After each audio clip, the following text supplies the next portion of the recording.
congregation. Let's pray. Father, we thank you for this day, for the opportunity to come here tonight and discuss the town's business.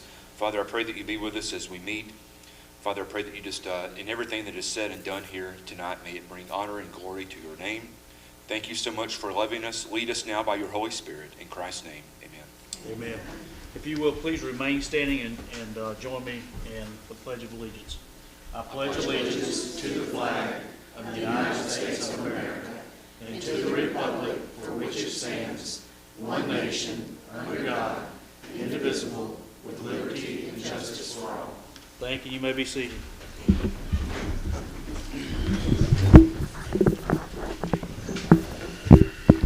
Members of council, y'all should have your minutes for October the 3rd as well as October the 20th in your packet. Once you've had an opportunity to review them, we'll start with the October 3rd minutes first.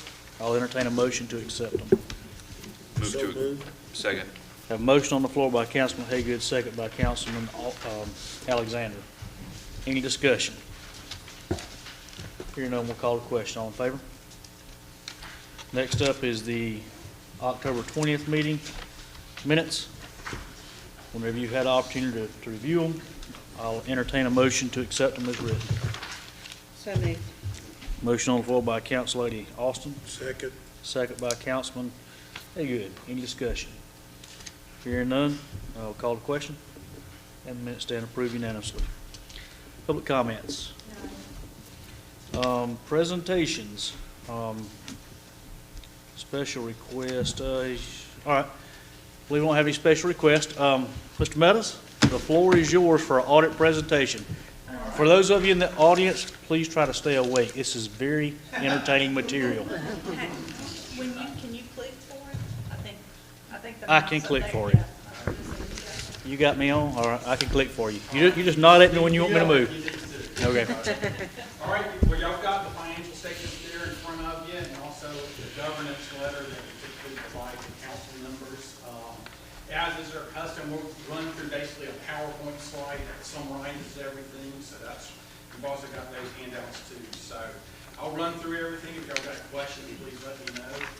Or as I go through the financial statements later on, if y'all got questions, please let me know. I'd be glad to answer any questions that you might have. But the first thing you get in the financial statements is the opinion. It's one of the first things you read. This breaks out who's responsible for what. So I'll just remind everyone that we're responsible for providing reasonable assurance that the financial statements are materially correct. So it's not absolute assurance, and there's the concept of materiality. We don't necessarily look at everything.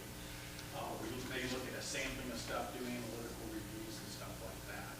And it's also not a forensic audit. So the purpose of this is not to find fraud or detect fraud. It's to provide an opinion on the financial statements. And you'll see we issued an unmodified opinion. That's the best opinion you can get. The audit went well this year. Thanks again to Michelle for all that she does. It's a lot of work, a lot of questions answered, a lot of schedules for the time to do the audit. So we appreciate that. But you got an unmodified opinion. That's the best one you can get. Next, we'll discuss the general fund, and then we'll get into the water and sewer fund. You'll see the general fund. One thing that you'll see on the next few slides is influenced by the grant that you received this past fiscal year for the American Rescue Protection Act. I believe that's the name, the ARPA Act is what most people refer to it. So you'll see that fund balance increased by almost $300,000 this past year, up to about $2.5 million. Of that $2.5 million, about $75,000 of that restricted, mainly for the cemetery fund, the victims assistance fund, the nuisance abatement. And that leaves an unassigned fund balance of, on the next slide, of about $2.5 million, about $2.45 thousand dollars, which is an increase of a little bit more than $500,000 from the prior year. So the unassigned fund balance, that's a nice increase from the prior year. To put that into some perspective, you'll see that's about 58% of budgeted and actual expenditures. The GFOA recommends that you have a minimum of at least 16.7% of expenditures. For a smaller town like Williamston, you probably want to be well above that, probably at least 30%.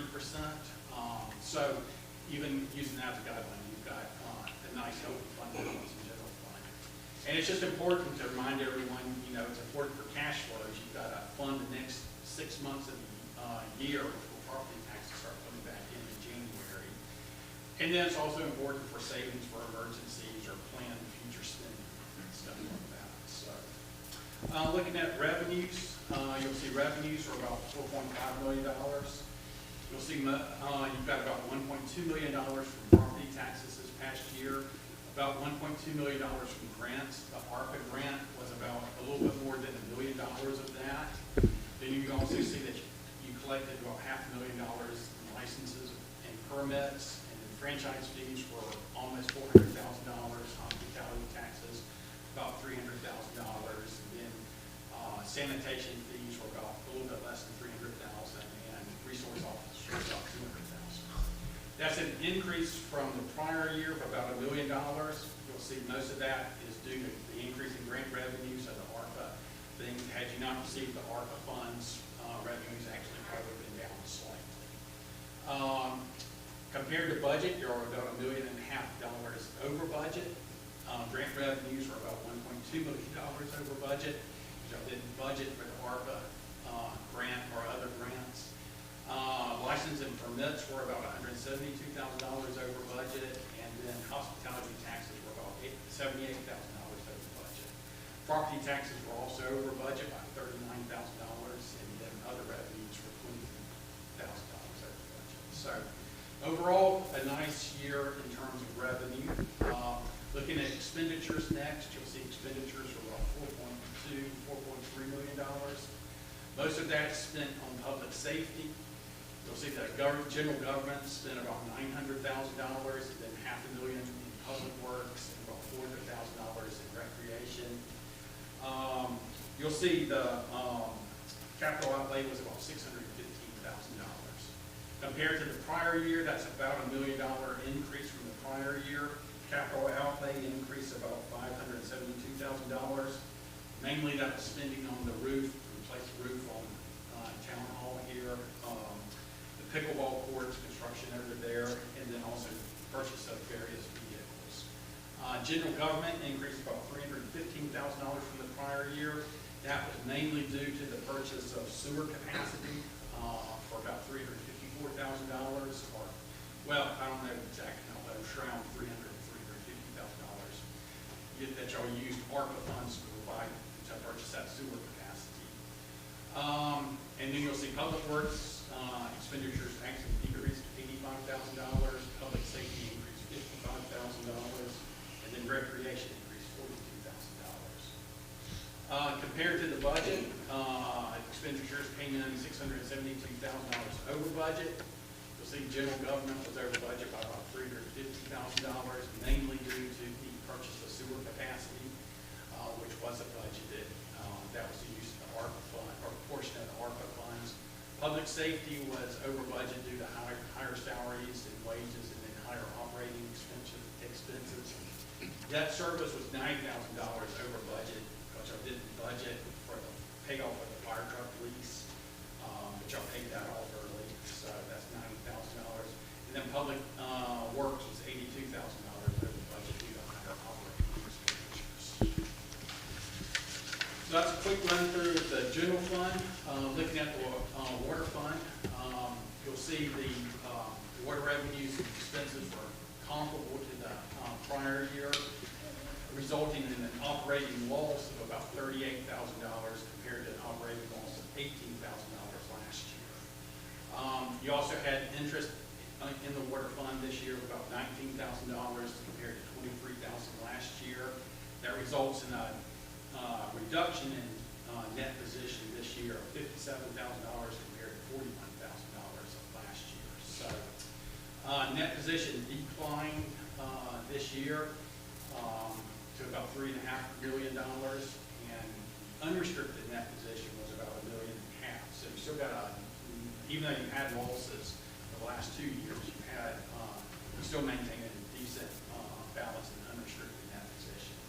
So, but you do need a large thing, because when you start replacing some of the infrastructure, water infrastructure, it takes a Looking at the sewer fund next, you'll see sewer funds operating revenues were up about $147,000 this past year, but operating expenses were up $343,000 this past year, mainly due to increased repairs and maintenance and increased operations and maintenance at the treatment plant. That resulted in operating loss this year of about $203,000 compared to a slight operating loss of $606,000 last year. This year you did receive over $500,000 worth of grant funds this year, $577,000. Last year you also received over $500,000 worth of grant money as well. And so that results in an increase in net position for the sewer fund of $386,000 this year compared to about $500,000 last year. You'll see net position for the sewer fund's about $8.35 million. That's an increase from about $8 million last year. Of that, $1.3 million, a little bit less than $1.3 million, is unrestricted net position. So, as with the water fund, you need a large unrestricted net position when you start encountering some large repairs and maintenance, because it gets costly pretty fast to start replacing that or maintaining that infrastructure. Also this year in the sewer fund, as you're probably aware, you executed a consent order in August of 2022 to go along with the consent order that you were already operating under in July of 2016. So those are the highlights of the sewer fund. Just hit a couple other items. Capital assets. If you look at the capital assets for the town, they were about $14.6 million, $14.7 million. That's an increase this year of about $1 million, I believe. But the additions were about $1.1 million. Primarily buildings improvements, and then also which were mainly the pickleball courts and the sewer projects. Long-term debt, you'll see, was about $3.7 million. That decreased just due to the normal principal payments, and then also the payoff of the fire truck lease of about $118,000. So you'll see the breakdown there. The revenue bonds related to the sewer, you've got about $3.1 million of that outstanding, and the water meter lease debt is about $600,000. This coming year, you'll have about $333,000 of debt service payments for fiscal year 2023. So, just looking at compliance, we did a single audit again this year, mainly on the ARPA funds, which is the Coronavirus State Global Fiscal Recovery Fund. That's a subset of that. So, everything looked good as far as your compliance with that grant. Regarding internal controls, everything looked good there. We had no findings, no significant deficiencies or material weaknesses were noted. So overall, everything looked good from a compliance perspective. If you look at your governance letter, your management letter there's really nothing that I report there or discuss with you. It's fairly routine disclosures there. So just in summary, you'll got an unmodified opinion. The audit went well. That's the best opinion you can get. The general fund and the water fund are in very good financial condition at June 30th. The sewer fund, I would say, is in adequate financial condition. That's a quick run through of the financial statements. Any questions from me? I have one. Explain, if you don't mind, explain what the net position is as far as the water and sewer fund, and what the difference in the restricted and unrestricted. And it looks like that's taking into account our capital assets as well. Yeah. Can you explain that a little further? Yeah, the net position for the water and sewer fund is similar to fund balance, except on the water and sewer fund, you also include your debt and your fixed assets. So it's a little bit more akin to equity in a business.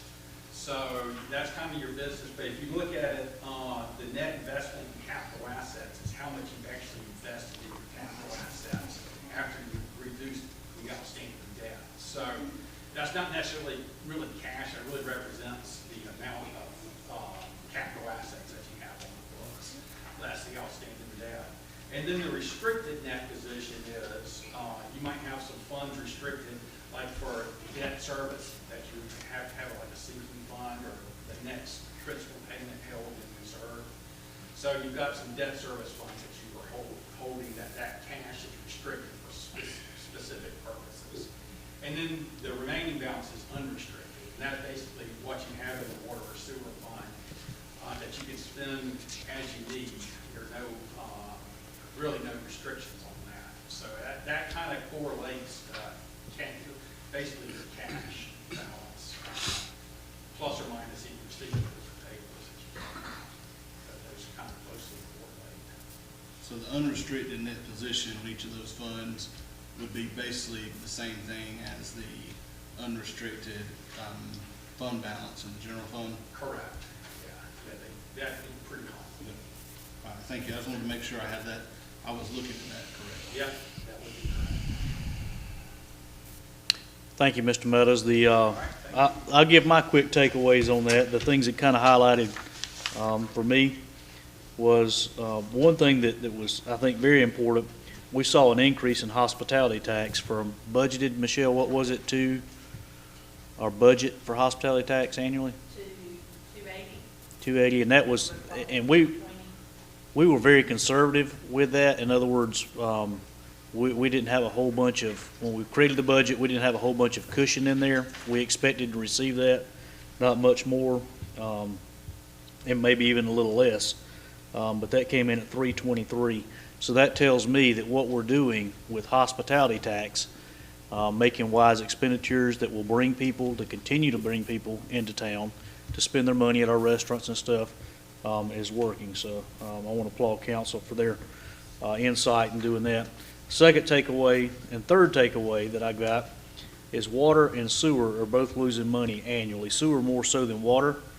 While we still have a healthy position in water, that's still not sustainable long term. And I'll remind council that we have absorbed at least 8, I believe it was 8 increases from our wholesale supplier, which is Anderson Joint Regional, without passing that cost on to the customer, and that's been over several years. I'll also add that sewer is a very expensive business to be in. We've got a significant investment in our sewer plant and operations facility, and it's my goal and desire to see that we continue to maintain our own sewer plant and our own sewer facilities, simply because we can control, the elected officials here in the town of Williamston can control at least somewhat our own destiny. Once we sell off or we do something with that sewer business, then it ends up being we're at the mercy of someone else, and I don't care to do that, but I do need to remind council that sooner or later we've got to take some additional action to try to compensate for that. Now, I will add also that we've been very fortunate to obtain several grants that will help us in the infrastructure, particularly water and some sewer as well. So that's been very helpful. But you know, we're not always guaranteed those grant funds to be able to help and to shore up some of the necessary things that we have to do in both water and sewer. We've been able to pay for via grant that, you know, in next year and the year after we may not be able to do that. Did I misspeak at all, or? Yep. All right. Thank you very much. Great audit, and we appreciate y'all's effort very much. And we appreciate serving the town of Williamston.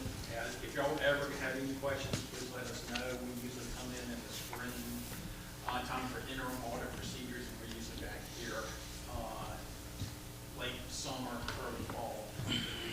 So if y'all ever got any issues or anything, please let us know. We might look into those. Thank you very much.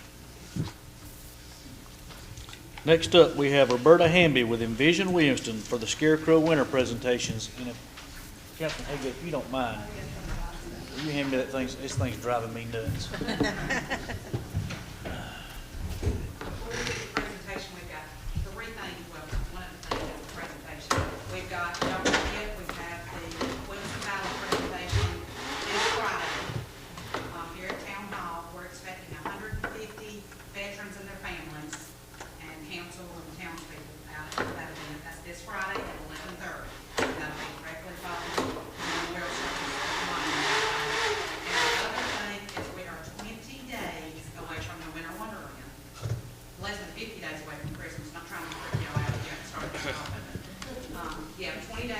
Friday is the Winter Wonderland, and that's what we've been diligently working on, and we've added a couple of new things, so we're hopeful that it'll be bigger and better this year than it was last year. And I'm gonna get Debbie to call out the names of the winners and hand them, because I'm a little bit stuffy and I don't wanna get close to it. All right. Piedmont Church of God, second place.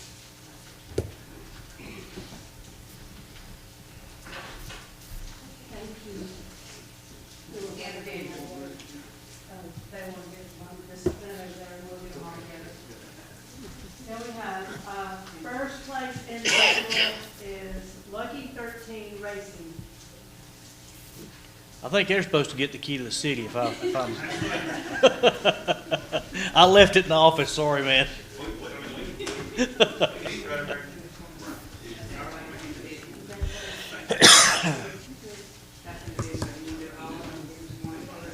I did the church first. It was on top of that one church was first, so I did it first. So second place individual is Owen Stanley.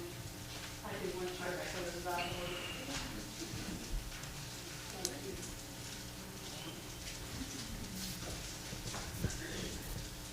Second place business is Maple Bakery and Coffee House.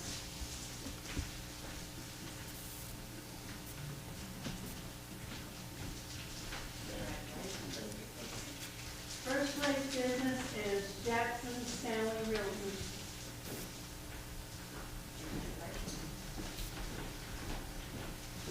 And first place church goes to Williamston First Baptist. Thank you. You want us in on front thing? Is that all of them, Roberta? That's all of them. Let's give them a round of applause. Thank y'all so much. Council, if y'all will stand up, y'all get in the picture too. I'm so sure I still won't show up. Scoot over a little bit, I guess. Yeah, y'all kind of work your way in this way. Maybe just- We got a little bit. Come up here on the front. There you go, buddy.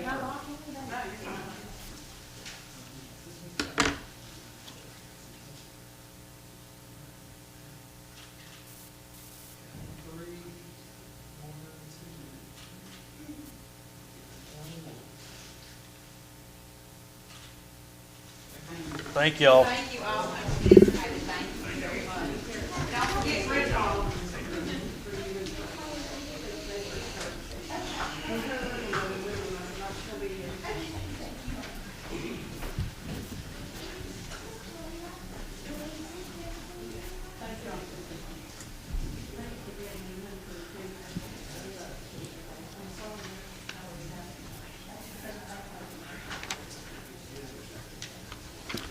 All right, next up under old business, we have second reading on ordinance to annex property bearing TMS number 221-00-07-004.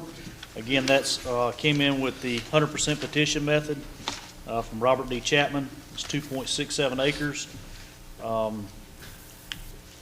located at 608 Belton Highway. So at this time, I'll entertain a motion to accept him into the city limits, and again, this will be final reading. Move to accept the ordinance as presented. All right, I have a motion on the floor by Councilman Alexander, I'll second. second by Council Lady Austin. I'll also for clarification and for the minutes, reflect that the owner of that property has requested that it be zoned residential commercial, and that for the future use of fuel station or automobile repair facilities defined in Dakota Ordinances 90-122. So, knowing that, we have a motion on the floor, a second. Any other discussion? Hearing none, we'll call the question. All in favor? And it stands unanimous. Item number 2.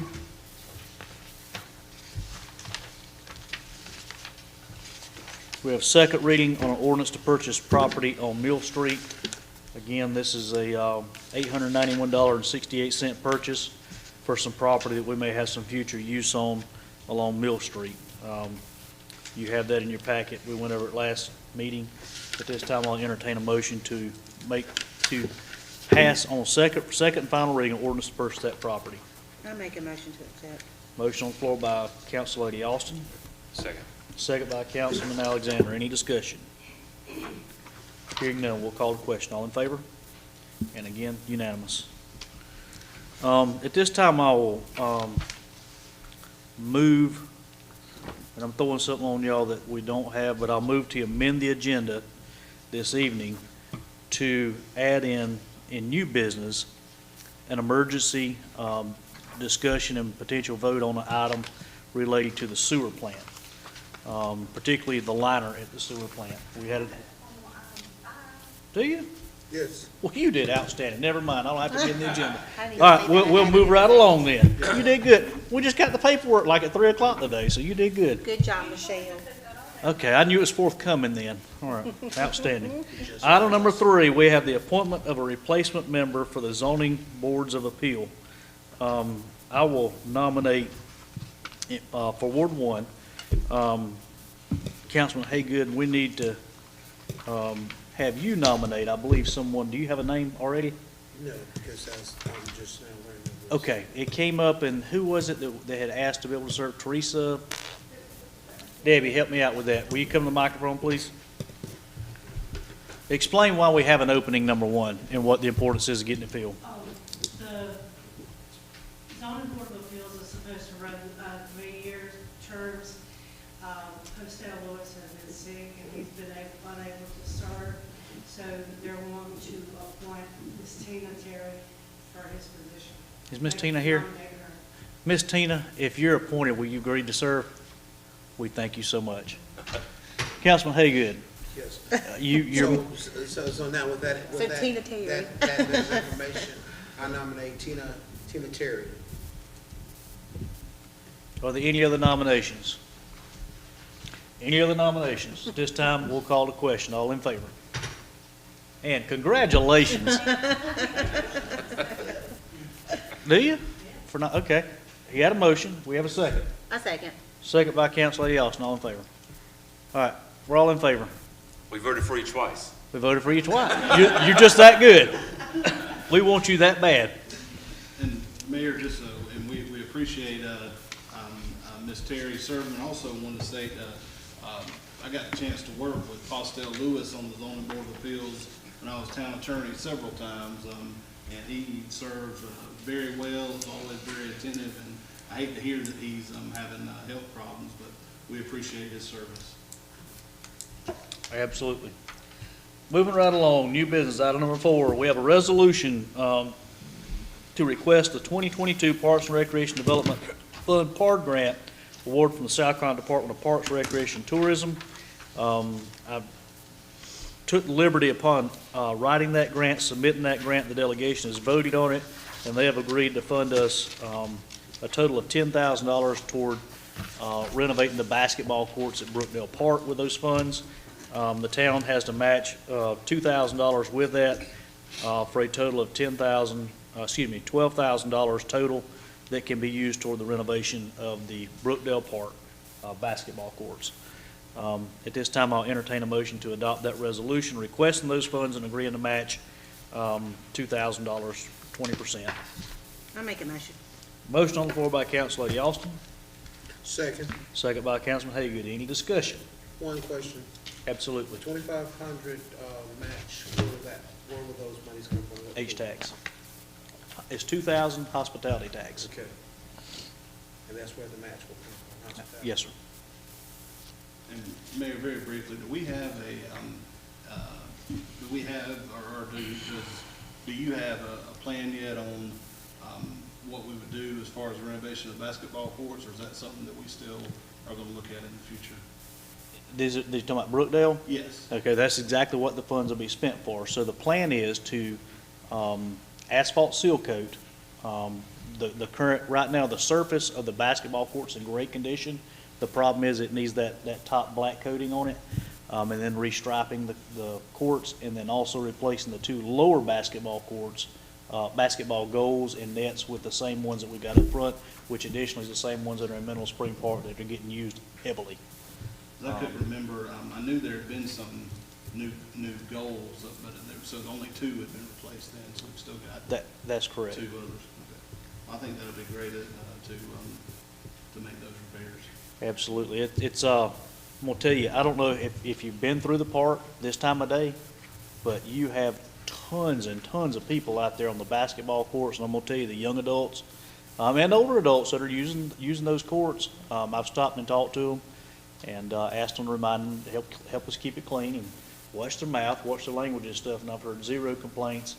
And it's refreshing to see them out having something to do, to keep them active, to keep them fit, and to keep them out of trouble. So, that has been a great, great investment. I only wish that we had more room to add more courts now to Mineral Spring Park, because you go out there and there's probably 20 people on the courts right this very minute. On the court, there's only one court in Mineral Spring Park. There's two in Brookdale. And going through, if you don't mind me adding, whenever I ride through the Mineral Spring Parks, and it's always, as you said, it's always at full capacity. It's always full. And it just reminds me of a movie that was done by Kevin Costner called Field of Dreams. If you build it, they will come. If you build, they will come. Well, that's the name of the game, is to try to stay ahead. And again, I think that's one of the, y'all know my position on hospitality tax funds. I had much rather spend it on items that will be tangible, that will continue to bring people in, that'll continue to get years of use, as opposed to a one and done concert or something like that. That's not to say we don't have concerts, but we also aren't spending, $15,000, $20,000 on a one and done concert. We spend $15,000 or $20,000. We got something tangible that can be used for many years to come. I'll also add too, we out of hospitality tax, we bought four cornhole boards, 4 sets of cornhole boards, and those are being, restaurants are checking them out, using them, and so it's doing two things. They're having cornhole tournaments, so it's bringing additional people in to their restaurant. They collect that hospitality tax for us, so it's a benefit to them. They're able to do that, and we're able to use them at our events as well, so it's worked out really, really well. Those are popular as well. They're hugely popular, so we're excited to be able to do that and offer that too for our local business. It helps them and it helps us. So win-win. We like win-wins. Okay, we have not voted yet. Any other discussion on the PARD resolution? Hearing none, we will call a question. All in favor? And we have none opposed. All right, item number 5, discussion and possible action on replacing the liner at the wastewater treatment plant. We don't know how or why, but we have a very expensive repair coming forth. We thought that the aeration basin, which I believe is the very last pond before you get to the clarifiers, have to be lined. We've got two or three different ponds that have to be lined to keep any kind of contaminants from getting into the soil. We noticed several months ago that parts of those liner was beginning to float up, which is indicative of a cut or a tear in the liner itself. So we, with DHEC's consent, we had to drain those ponds. We backfilled into basically an overflow pond for several days while we worked and had crews out there trying to make a repair, meaning basically rebinding that liner, repairing the existing liner. That process failed. The liner was just way too far gone for that to happen. So I had instructed Clearwater, who's our partner that's managing that wastewater treatment plant, to come up with quotes, and they've been working diligently on that along with DHEC for several months now. They have come up, what they have came up and presented to us this afternoon for consideration, and we have to do this, by the way. We have to get this fixed. We're under DHEC consent order right this very minute, ordering us to make that and effect that repair. The only repair that can be made is simply to replace that liner, at which time about 6 inches to a foot of dirt will have to be removed up under the liner, leveled back out, and a new liner put back in. Again, we got to go through that same process of diverting out of that pond to replace that liner, so it's a very expensive process.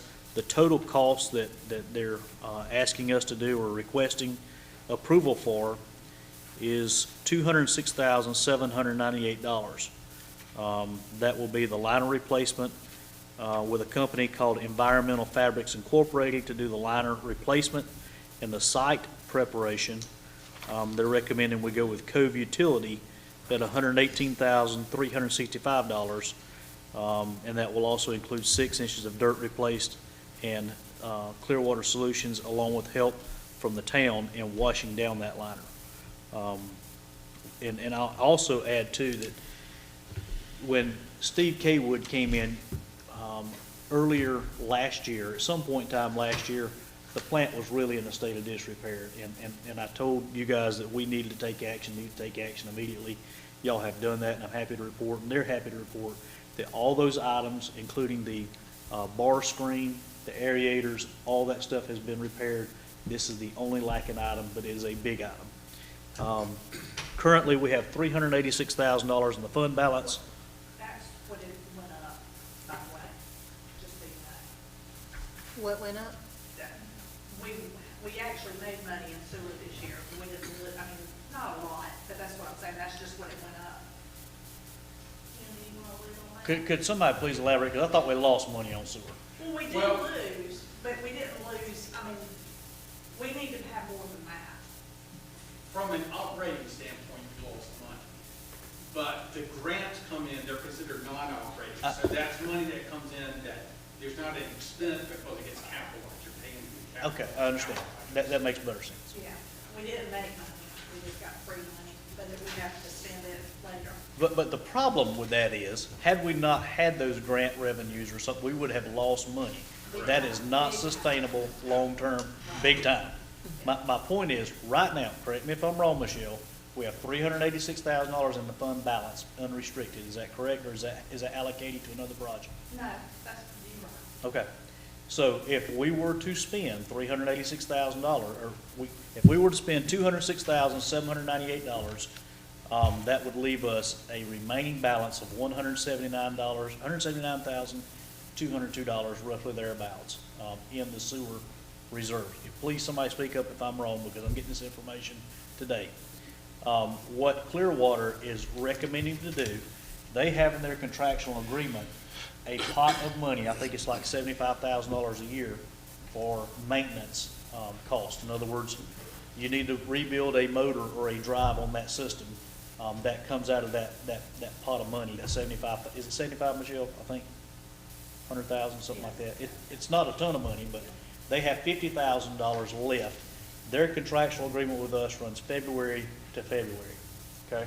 So right now they have $50,000. They're recommending that we take that $50,000, apply that toward this. If we do that and use the remaining fund balance to pay off the rest of it, it would bring a total of $229,202 left in the fund balance, okay? Unfortunately, we don't have the time to write a grant to help cover the cost of this. I don't even know if there's one out there that would be available. This is an emergency expenditure that needs to be done ASAP. So, ball's in y'all's court. I'm telling you what we got, what we're up against. Y'all tell me how you want to do it. Now, we also could use ARPA funds to do that with, but pretty much all of our ARPA funds are spoken for on other projects. And again, my objective using ARPA funds is to capitalize on those ARPA funds, just like what we've done with the Mill Village project, whereby we use those funds as a match for other grant purposes. So just know that if we take it out of ARPA, that we won't be able to do that. If we use the 50,000, I mean, is that something that we will lose in February, or does that roll into the next year? So if we don't spend it, it's automatically rebated back to us through the grant, through the contractual process with Clearwater Solutions. They But if just we have that pot of money, and they can't spend that money without approval from me or us, depending on the amount that it is. But if we spend it now, our cushion is gone if something else were to tear up. That is correct. However, most things in the plant aren't hugely expensive. This liner is a major expense. That's not to say we couldn't have a $20,000 expense come up between now and then. We just have to figure out what to do with that when that happens. But as of right now, all the issues are correct in the plant, and we have $50,000 left in that line item in their contractual agreement with us that would be rebated back to us in February should we not use it between now and February. Mayor, I have a question, and make sure I'm understanding this correctly. Looking at the audit, and that was part of the question I asked earlier, the unrestricted net position in the sewer fund, I assume as of July 1st was 1.2.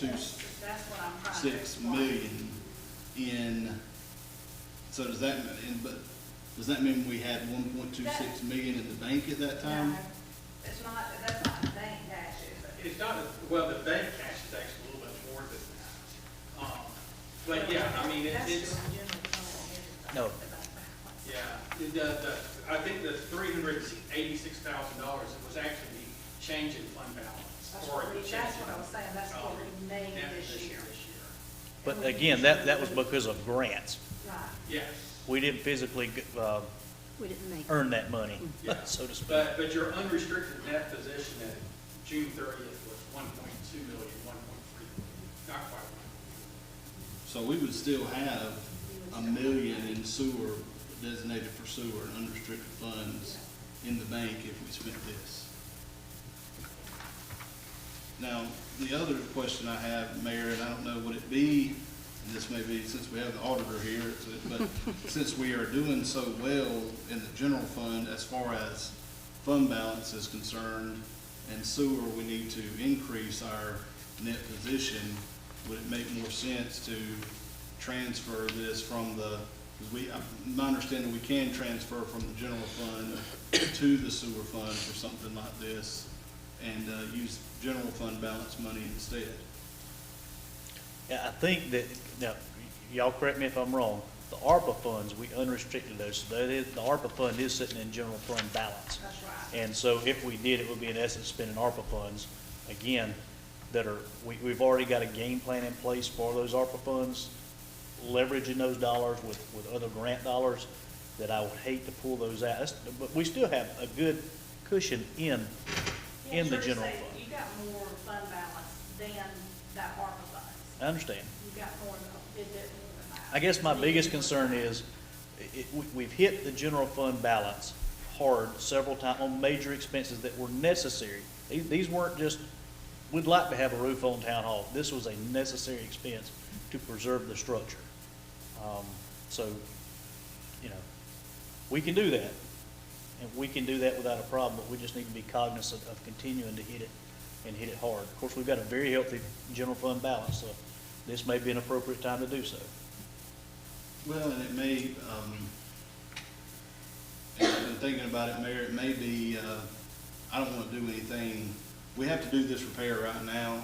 I don't want to do anything rash as far as transferring the money. It may be something we look at in our budget. We could always do that in budget, yes. Coming up, and that may be thinking of it more, especially since I was worried if we just had three, but especially since we're still gonna have $1 million left, then to me, it would make sense to go ahead and pay it out of the sewer fund balance and look at that as a possibility. I think so as well. One thing too, when we're applying for grant funds, that's one thing that they look at is the cash on hand.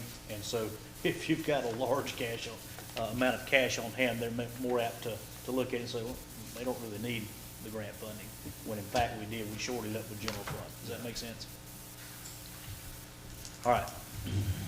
Great discussion.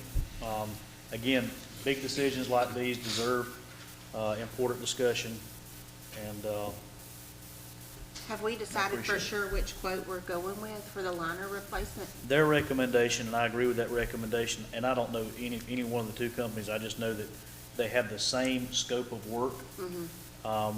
And you can see the numbers, it's the low bid on each one. I just didn't know if like the liner was comparable to the other and if the warranties They're or the lifetime was the exact same. They wrote the spec on the liner. There's only one manufacturer of a sewer liner, to my understanding, so everybody has to use the Okay. same manufacturer, Would same you by any warranty. chance know, what's the life expectancy of that liner? Yes, I asked that question. A lot of factors determine on the life expectancy of it, but you should get at least 10 to 15 years out of one.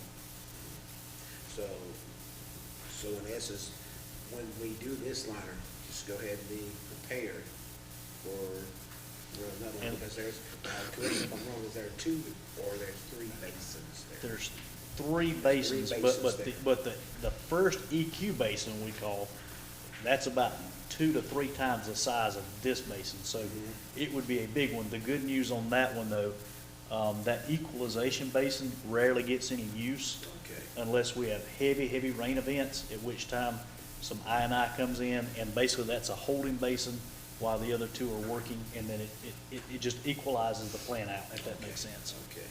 under heavy use. I'm no water and sewer expert, but I'm learning sewer pretty doggone good. And so that would be the cost of the liners, the 88,000 for the liner? Yes, the liner itself is $88,433. The site preparation would be Cove Utility at $118,365.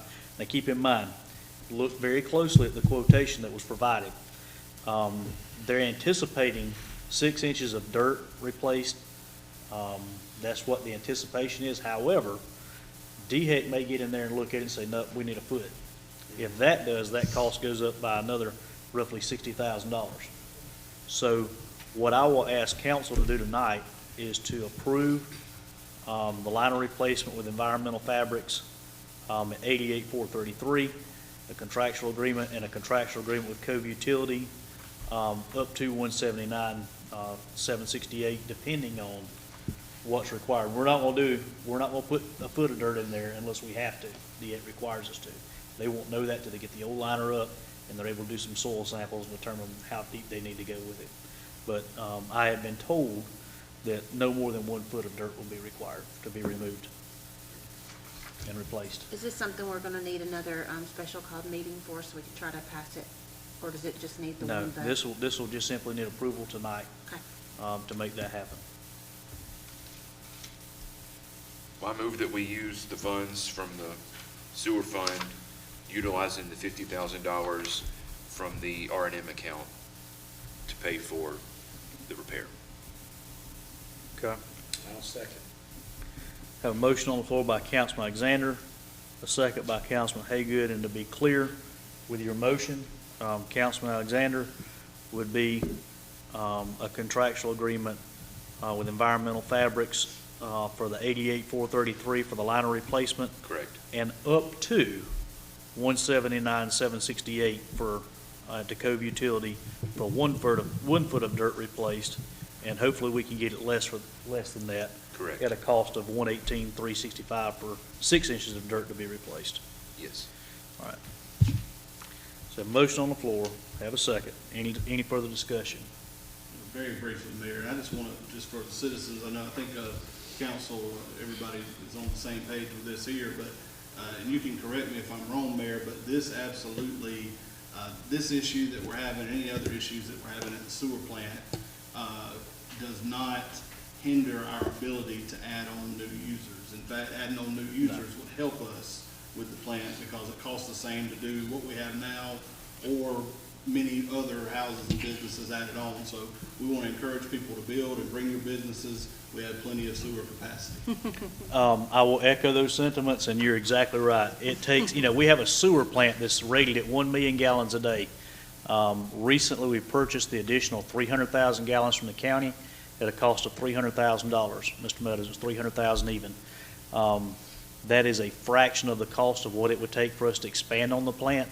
If we were to expand that plant for 300,000 gallons, you're looking at market rate right now, $25 to $28 per gallon. So 300,000 times 25 to 28 is a whole lot more than 300,000. So we've got a great deal on that, and I'm thankful that the county saw fit to sell that to us at that rate, and that gives us plenty of operations there at the plant. If you build it doesn't cost us hardly any more. I mean, you're talking pennies on the dollar to treat an additional home than what we're doing right this minute. Again, that plant is rated at 1 million gallons. We operate it as if there were 1 million gallons running through it a day, even though we don't. So every home built or every business added on simply helps our bottom line on sewer. So that's one reason why I'm very thankful that we do have some construction going on in Williamston. That's going to help us out tremendously. And again, I think everybody here, matter of fact, I know that everybody sitting here in this body cares about water and sewer rates. We pay these rates too, and we want to keep them as low as we possibly can. One of the worst things we can do, I think, is outprice our market, and our market is the citizens of Williamston, and we don't want to outprice them. We don't want to spend any more than what we have to. All right, we have a motion on the floor and a second. Any further discussion? Hearing none, we'll call the question. All in favor? Thank you. We have none opposed. Item number 6, we have first reading on an ordinance to annex property bearing TMS number 221-00-09-005. Mayor, prior to this, I previously sent a written email to the mayor and clerk in compliance with the statute. I will recuse myself as I have a potential conflict of interest financially with this motion. Okay. Michelle, will you please take that email and enter it into the record? All right, I'll read this one in its entirety. Whereas the Tri-County Technical College Foundation, LLC, a South Carolina Limited Liability Corporation, a limited liability company, 100% owner of the property in Anderson County bearing TMS number 221-00-09-005, has filed a petition with the town of Williamston for annexation of this property into the corporate limits of the town of Williamston. And whereas proper petition has been filed with the Williamston Town Council by 100% of the freeholders owning 100% of the assessed value of the contiguous property, hereinafter describing petitioning for annexation of the property to the town under the provisions of South Carolina Code 5-3-150. And whereas the property, as more fully described on a plat prepared by Farmer and Simpson Engineers, Thomas E. Wells, RLS 9324, dated March 13, 2022, and recorded on April the 9th, 2022, in the Office of the Register of Deeds in Anderson County, and Plat Book 1295 at page 2, and having 3 meets and bounds, courses, and distances upon said plat appear incorporated herein by reference thereto and is contiguous to the corporate limits of the town of Williamston. Good grief, you must have had a lawyer write that thing. Whereas any portion of the public right-of-ways abutting the above described property will also be included in the annexation, and whereas it appears that the town council, the annexation would be in the best interest of the property owner and the town, and whereas town councils adopt the official zoning map of the town of Williamston pursuant to the recommendation of the planning commission in conformity to state law and the procedures outlined in the code of ordinances. Whereas the planning commission has recommended that the zoning map be amended to zone the property located on South Carolina Highway 77, Williamston, South Carolina, TMS code 221-00-09-005 to institutional district for the future as designed in the Code of Ordinances of the Town of Williamston 90-126, and therefore it be ordained by the Town Council of the Town of Williamston, the property described therein, as more fully shown, that TMS number again, comprising of 35.53 acres more or less, as recorded in Plat Book 1295, page 2, at the deeds, Anderson County Register of Deeds Office hereby annexed and becomes part of the Town of Williamston corporate limits, and the official zoning map of the Town of Williamston be amended to zone the property to institutional district. Mayor, I make a motion to approve as read. I have a motion on the floor by Councilman Alexander, I second. second by Council Lady Austin. Again, this is a property that is, sits right beside of Anderson 1 and 2 Career and Technology Center, of which they have also requested verbally annexation. We're working with the town attorney and their attorney to get that paperwork to us, so that is forthcoming as well. I expect we'll probably have first reading on that one, probably December or January, Rame, I would expect. Again, that's going to increase our corporate town limits by quite a few acres. I think it will be a benefit to the town, and they do as well. Again, they're requesting is willingly at the 100% method, meaning they own 100% of the property they're asking to come in. So, have a motion on the floor and a second. Any further discussion? Yes, Mayor, if you don't mind, could you Councilman. elaborate a little bit on institutional district, please? Oh, Lord, did Debbie just leave? Rain, do you have it handy? If not, I can pull it up on the phone. But basically, schools is institutional, hospital, school. I'm trying to give another example. If you want to look at institutional, what that looks like, if you look at William Street, where the old hospital was at, that area is zoned institutional. It's one of the very few. But currently, I would expect that this property to come back and ask to be rezoned at a later time. However, now they're asking for institutional, which would be fit for Tri-County Tech, because they may decide they're going to build a Tri-County Tech campus, Tri-County Tech Williams. I don't know. Okay, But that would suit their needs currently. Okay. Now, if they decide to sell a portion of it in the future or something like that, a developer buys it and wants to put homes on it, they may go back and rezone it residential. Okay. That's what I was going to elaborate on. This institution now is what we're asking for because of what the school. Right. And that in the future, if there is property there that does get sold off or used for another purpose, then they come back and. See, that's what I- And by the way, David, I have no inside information. I have not heard that Tri-County Tech's building a Tri-County Tech Williamston campus, but I'm just saying they could. Yeah, so that's what I was actually looking for, is to see if there was, it's gonna be strictly, institutional. They can come back at a later date Yeah, and say, hey, we have got it this rezoned. piece of property, we'd like to sell it, whatever they want to Okay. do. We don't know what the plans are, Right. but it's there, it's the option. Okay, that's what I was looking for, thank you. We just want to vote. All right, any other discussion? I just saw that exhibit I was looking at, and I was, kind of threw me for a loop. That's the entirety of that Tri-County Tech property, right? Okay. All right, any other discussion? Hearing none, we shall call the question. All in favor? And let the record reflect, we have none opposed. Get Councilman Cole back in, please.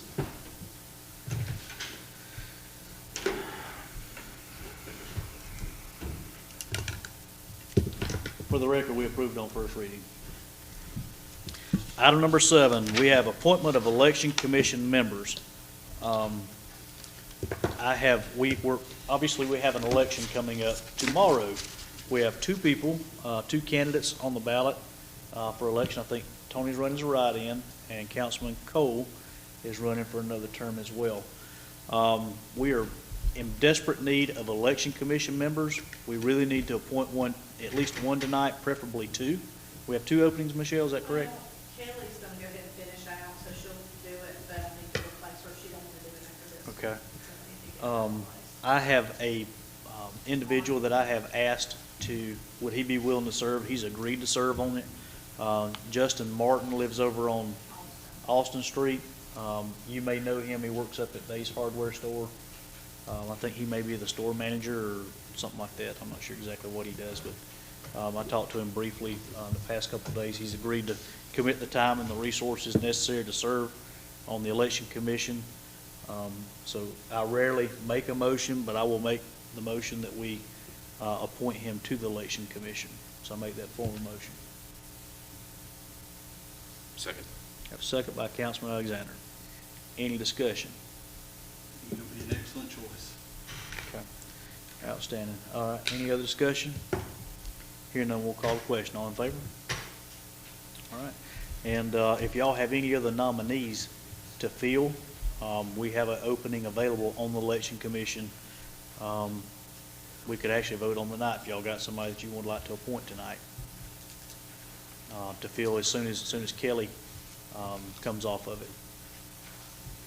Anybody got anybody tonight? If not, we'll make sure we bring that back up in December, and hopefully we'll have a nominee. If somebody comes to mind, just reach out to individual council members and ask them if they're okay with it. Make sure we don't have 2 or 3 people getting nominated for the same position. All right. I'm trying to think. So a couple things for the good of the order that I wanted to make council aware of. We have a tentative verbal agreement. Actually, it's a written agreement, but not signed and executed via the town of Williamston and Greenville Western Railway. As most of you know, Gossett Street Bridge made it about 38 days before it got hit after we opened it up. It is a problem. It's a problem for the railroad. It's more so a problem for the railroad than it is for the town. However, every time somebody strikes that thing, it is a safety issue for us. It takes our personnel, our fire personnel, our police personnel. We got to shut down the road, inconvenience our people. It's a lot of work that goes into every bridge strike. The railroad, every time somebody hits that bridge, there's a potential for a train to come right along and us not know. Nobody knows that there's been the foundation may have caused some structural issues. A train could derail, God forbid. So I've been working with Steve Hawkins, the owner of Greenville Western Railway, and we've come up with a proposal, and he put it in writing and sent that to me. It's a proposal whereby the town would actually install a device that looks like this, if those of you in the audience can see it. Basically, it looks like, comes Like up out what's of the at a ground, goes drive-through. over, like you'd see the drive-through at a restaurant. And if the town would provide one on either side of the bridge, there's plenty of signs there, so people, please don't ask me for another sign. If you can't read the first 15, we're not getting another one. For those of you who saw my TikTok, we got plenty of signs there. That was my first TikTok, by the way. So I'm getting pricing on these things now. I've gotten one quote, and the price would be, for both sides, roughly $5,000 for both sides. That's one on either side, and that would be the town installing it. The total cost, if we had the sign company install that, would be about $10,000 for the two. So we can save about $5,000 by drilling our own hole, erecting this thing and putting it up, and I think we have the staff that's capable of doing that. And in exchange, the railroad is willing to deed us over a portion of property that runs directly behind the Lander property, if you're familiar with that. That's the open space beside we use for Spring Water Festival craft parking, if you're familiar with that area. And it runs behind it up to the railroad, as well as behind the Valvoline now, or used to be Main Street Quick Lube. It runs behind that. That TMS number for the record is 245-1207-006. We're both in agreement verbally that we will accept that property and install that sign and maintain it. That property has a value of roughly, the county has it assessed at about $10,000. So the railroad has no need for it, but that could be potentially, right now it's on a higher elevation than anything else, but it has potential to be additional parking or something like that for the park, or even the expansion of the park. In addition to that, I've made the decision that that we need to slow traffic down there. I don't know if any of you have been through there, but a bridge strike at 35 miles an hour, 40 miles an hour, which is what people are doing through there, could be catastrophic, even to our sign that we're erecting. So what we're going to do is about 20 yards before you get there, there will be a speed bump, just like what's in the park. That'll be placed there. It does two things. It slows traffic down for the folks who are parking on the Lander property, walking across to the park, which is used heavily. Number two, when or if we do have another bridge strike, it will be a slow-moving bridge strike, which is not nearly as damaging as a 35, 40 miles an hour ram to the bridge. So I think that's a great deal for the city to be able to do that, and it's a win-win for the railroad. Again, we like win-win situations. I've talked with each of you individually about this to see what your thoughts are, and so far we don't have any opposition, so I expect that'll go through probably in the next couple of weeks. I'm expecting to get some bids by the end of this week. I want to get at least 2 bids if I can on the signs, or the armature. TMS number is 245-1207-006. Now, we will have to have, correct me if I'm wrong, Rain, we will need to have a first and second reading to accept that property. However, we're going to go ahead and proceed with going ahead and installing that piece of traffic safety equipment that hopefully will prevent people from hitting the bridge. I'm pretty confident this is going to eliminate bridge strikes, because they're going to hit that before they hit the bridge. And you might bust a windshield or something, but it'll be a heck of a lot less damage than getting wedged up under there and peeling these U-Hauls open like a can opener. All right. To the best of my knowledge, I think that's all we have. Members of council and public, I would ask that you keep my family in prayers. My granddad is nearing his end of life on this world. My granddad is a very special guy. Means a lot to me, and it means a lot to this community. So if you would, please keep him in your prayers. My family and I would certainly appreciate it very much. I think that's all that I've got. Do y'all have anything else for the good of the order? All right, this time we'll proceed to close. I'll entertain a motion to close. So moved. Have a motion on the floor by Haygood, A second. second by Austin. Any other discussion? Hearing none, we'll call the question. All in favor?